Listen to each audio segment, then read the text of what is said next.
శ్రీ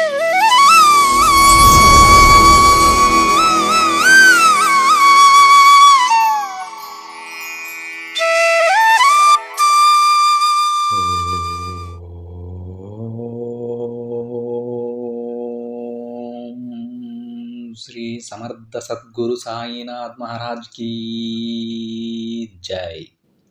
ముందుగా సాయి భక్తులందరికీ నమస్కారం అండి.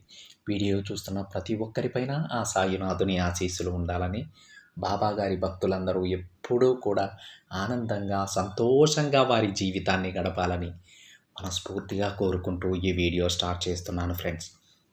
ఈరోజు వీడియోలో బాబాగారు మనతో ఏమంటున్నారో తెలుసా? బాబాగారు ఏం చెప్తున్నారంటే, బిడ్డ, నిద్రించే ముందు ఒక్కసారి నీ సాయి మాట విను. ఈ రాత్రి కలలో నీకు మంచి వార్త చెబుతా తల్లి అని బాబాగారు అంటూ ఉన్నారండి. మరి ఆ శుభవార్త ఏమిటో, అది ఎవరి కోసం చెప్తున్నారో స్వయంగా బాబాగారి మాటల్లోనే విందాం. ఇంకా బాబాగారు ఏం చెప్తున్నారంటే, బిడ్డ, ఈ రాత్రికి ఇది విని ప్రశాంతంగా నిద్రించమ్మా. నీ కలలో ఒక ఆనందకరమైన వార్త చెబుతాను. నీ మనసులో ఉన్న సందేహాలన్నీ నేను తీరుస్తాను. నీ సాయి చెప్పేది జాగ్రత్తగా విను. ఈ మాటలు కేవలం నీకోసమే. నీకోసమే ఈ రాత్రి నేను మీ ఇంటికి వచ్చాను. నిర్లక్ష్యం చేయకు. వెంటనే విను బిడ్డా. నువ్వు నీ సాయి తండ్రి కోసం ఎక్కడెక్కడో వెతుకుతున్నావు కదా. అలా నువ్వు ఎప్పుడైతే నీ సాయి తండ్రిని వెతకటం మొదలుపెట్టావో ఆ క్షణమే నీ తప్పులన్నీ నేను మన్నించేశానమ్మా.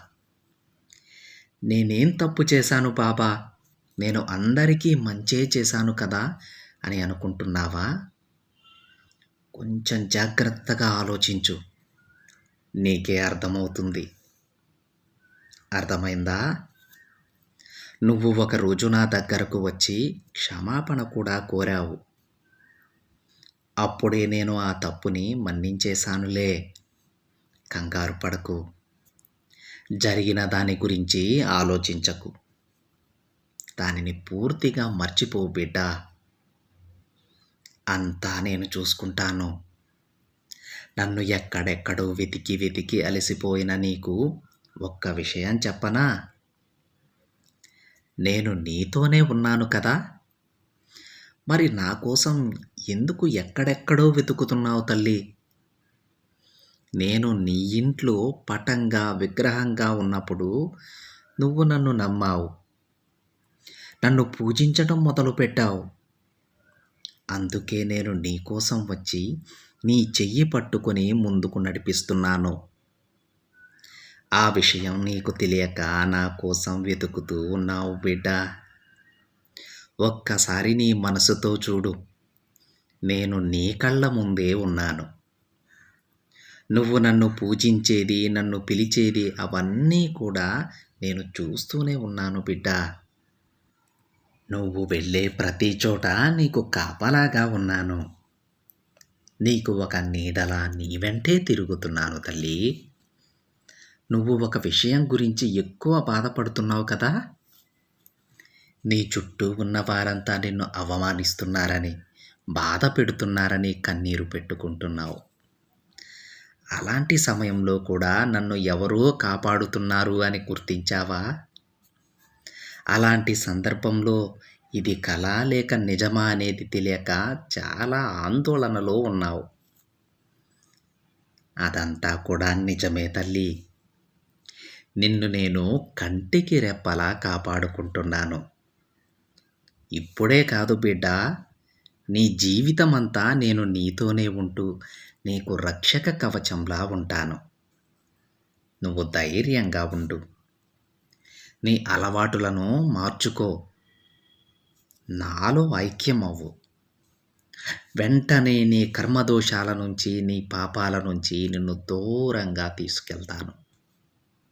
నీకు కావాల్సింది, నువ్వు ఆశపడేది నీకు సరైన సమయంలో అందిస్తాను. నిన్ను, నీ కుటుంబాన్ని కాపాడే బాధ్యత నాది బిడ్డ. నేను నీ వెంటే ఉంటూ నీకు ఒక దారి చూపిస్తానమ్మా. నీ ఆపద సమయంలో నువ్వు పిలిచేంత వరకు నేను వేచి చూడను. నీ కష్టానికి ముందు నేను నిలబెడతాను బిడ్డా.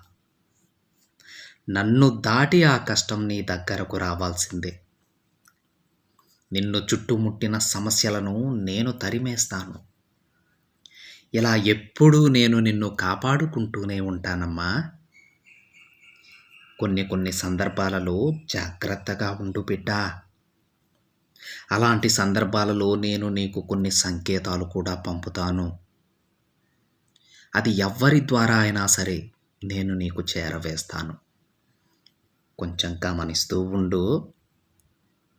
ఆ సంకేతాల వలన నీకు రాబోయే చెడు నుంచి నువ్వు బయటపడగలవు. కొన్నిసార్లు నీ కలలోకి కూడా వచ్చి సూక్ష్మంగా కొన్ని సందేశాలు పంపుతాను. ఇక నీ మనసులో ఉన్న దిగులు అంతా వదిలేసేయ్. నీకు కావాల్సినవి, చెప్పాల్సినవి నీ కలలోకి వచ్చే చెప్తానమ్మా. కొన్నిసార్లు నిన్ను హెచ్చరిస్తాను. కొన్నిసార్లు నీకు శుభవార్తలు చెప్తాను. నమ్మకంతో ఉండు బిడ్డా. నీ ప్రార్థనలన్నీ నేను తీరుస్తాను బిడ్డా. మంచి కార్యాలు, మంచి విషయాలు వీటిని నీకు అందజేయడం నా బాధ్యత. నా ఆశీర్వాదంతోనే నువ్వు ఈ నా మాటలు వినగలుగుతున్నావు తల్లి. నా అనుగ్రహ బలం వలనే ఇది నువ్వు చూసి వినగలుగుతూ ఉన్నావు. నా ఆజ్ఞ లేనిదే ఇది నీ కంటపడదు. నీకు కావాల్సినవి నేను నీకిస్తానమ్మా. జరగబోయే విషయాలు నీకు నేను ఏ రూపంలో అయినా సరే తెలియజేస్తాను. నీ కలలోకైనా వస్తాను. నీ స్నేహితుల రూపంలో అయినా వస్తాను. కాబట్టి దేని గురించి భయపడకు బిడ్డా. బాధపడకు. నీ సాయిని నేను నీకు ఎప్పుడూ తోడుగా ఉంటాను. ధైర్యంగా ఉండు బిడ్డా. అంతా మంచే జరుగుతుంది. నేనున్నాను కదా. ఇక ఈ సాయంత్ర వేళ ప్రశాంతంగా నిద్రించు అని బాబాగారు అంటూ ఉన్నారండి. ఈరోజు తన బిడ్డల స్వప్నంలో బాబాగారు తన దర్శన భాగ్యాన్ని ఇవ్వబోతున్నానని అంటూ ఉన్నారండి. అంతేకాకుండా వాళ్ళకు ఒక మంచి శుభవార్తను చెప్తానని, అలాగే వాళ్ళు ఏదైనా కష్టాలు ఎదుర్కొనేలా ఉంటే వాళ్ళని హెచ్చరించబోతున్నానని కూడా బాబాగారు అంటూ ఉన్నారండి. మరి బాబాగారు స్వప్నంలో దర్శన భాగ్యాన్ని ఇస్తానని చెప్తూ ఉన్నారు. ఆ బిడ్డల వరుసలో మనం కూడా ఉండాలని చెప్పేసి బాబాగారిని మనస్ఫూర్తిగా ప్రార్థిద్దాం. బాబా, నువ్వు దర్శన భాగ్యాన్ని కలిగించబోతున్నానని అంటూ ఉన్నావు. ఆ దర్శన భాగ్యాన్ని నాకు కూడా కలిగించు. నాకు ఆనందాన్ని ప్రసాదించు. నాకు మనశ్శాంతిని ప్రసాదించు. నువ్వు ఎప్పుడూ నాతోనే ఉండు బాబా అని మనస్ఫూర్తిగా బాబాగారిని వేడుకోండి. బాబాగారు ఈ సందేశంలో క్లియర్గా చెప్పారండి. నన్ను ఎక్కడెక్కడో వెతుకుతున్నారు, వెతకొద్దు, నేను మీతోనే ఉన్నాను, మీ చెయ్యి పట్టి నడిపించేది నేనే అని బాబాగారు ఒక క్లారిటీ ఇచ్చారు. కానీ మన మనశ్శాంతి కోసం మనస్ఫూర్తిగా బాబాగారిని వేడుకుందాం. బాబా, ఎప్పుడూ నా చెయ్యి వదలొద్దు తండ్రి, నువ్వు ఎప్పుడూ నాతోనే ఉండు, నన్ను మంచి మార్గంలో నడిపించు అని ఆ తండ్రిని వేడుకుందామండి. ఇది ఫ్రెండ్స్ ఈరోజు బాబాగారి సందేశం. వీడియో నచ్చితే ఒక చిన్న లైక్ చేయండి ఫ్రెండ్స్. మరికొంతమంది సాయి భక్తులకి షేర్ చేయండి. మొదటిసారిగా ఛానల్ని చూస్తున్నట్లయితే సబ్స్క్రైబ్ చేసుకుని పక్కనే ఉన్న బెల్ ఐకాన్ని యాక్టివేట్ చేయండి. మరొక బాబాగారి సందేశంతో మరొక వీడియోలో కలుద్దాం. అంతవరకు ఓం సాయిరామ్.